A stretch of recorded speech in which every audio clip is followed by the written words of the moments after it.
नमोदय, क्रांतिकारी जय भीम, जय भारत, जय संविधान। सभी भाई बहनों को नमस्कार।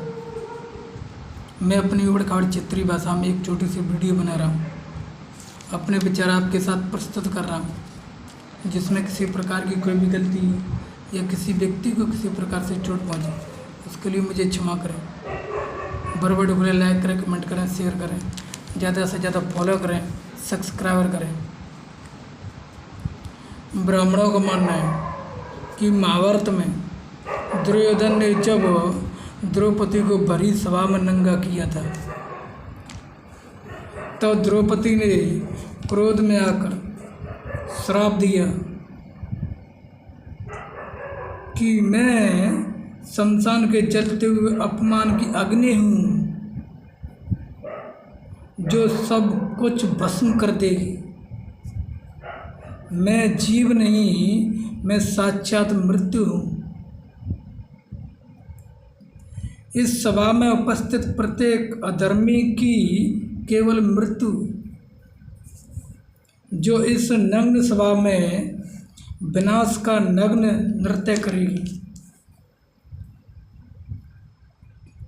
जो सभा मेरा अपमान देखकर मौन रही, वो सदा के लिए मौन रह जाएगी। मुझसे ऋण किए गए वस्त्र इस सभा में सभी के सब वस्त्र बनेंगे। जिसने मेरे अपमान पर आघात किया है, उसकी मृत्यु पर ऐसा विलाप होगा कि संसार युगों युगों तक स्मरण रखेगा। मैं श्राप देती हूँ इस गुरुकुल सभा को,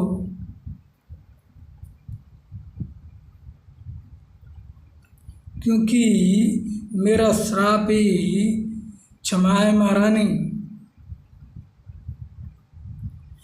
अगर दंड दिया तो इसी जीवन के प्रत्येक क्षण में नरक का अनुभव होगा ही नहीं। अधर्म सामने खड़ा है, फिर भी आप मौन खड़े हैं, फिर भी आप मौन। दुर्योधन को, अधर्मी को तो कुकर्मों की सजा अवश्य मिलेगी। उससे पहले इस सभा में वो हर व्यक्ति जिसने मौन रहकर ये अधर्म होते हुए देखा है, उन्हें उनके मौन रहने का दंड मिलेगा। श्राप है ये अग्निसुता द्रौपदी का। वहीं रुक जाओ पांडुपुत्र, मैंने आपको क्षमा नहीं किया है। अब आप सबका मुझ पर कोई अधिकार नहीं है।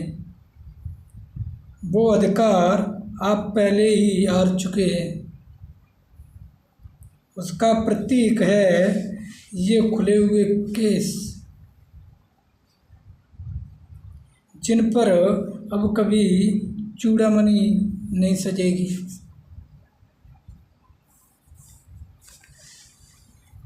ये ब्राह्मणों के द्वारा बनाई गई काल्पनिक कहानियाँ हैं, झूठी हैं।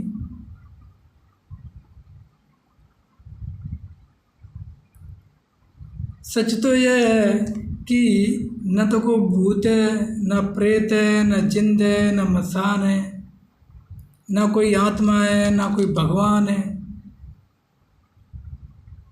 ये ब्राह्मणों ने जितनी भी काल्पनिक कहानियाँ बनाई गई हैं, जितना भी उनका अंधविश्वास है, उनका पाखंड है, ये सिर्फ उनके धंधे के लिए बनाए गए, अपनी रोजी रोटी के लिए बनाई गई हैं। बल्कि ऐसे ही कोई कहानी का कोई महत्व ही नहीं होता।